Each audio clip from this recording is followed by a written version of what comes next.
Well, Jennifer Rick, I mean, the Secretary of State is Kentucky's top election official, so there's a lot at stake. And while there are things they agree on, there are also differences.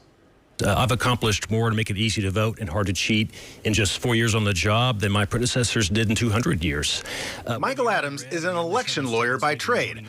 Buddy Wheatley is a lawyer, former state lawmaker, and former firefighter.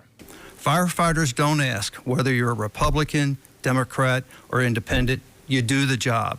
Both candidates support changing Kentucky's election laws to allow independent voters to participate in open primaries. With respect to my opponent, I don't have any criticism on this point. He agrees with me, and he filed a bill to make that happen. It didn't go anywhere.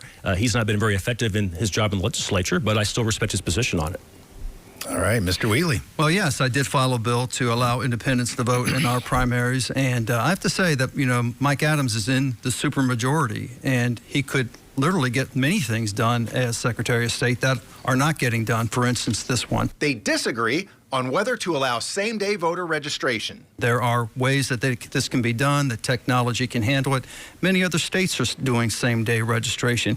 And while there might be concerns from the Secretary of State as far as, who can vote and who cannot vote, there are ways that we set up state laws in other states. We can learn from best practices on how to do this. Adams says it will make the lines at voting centers too long. It's just a really bad idea. That's why the Democrats never enacted it when they ran the government. It's why the governor hasn't supported it. It's why his caucus isn't pushing it.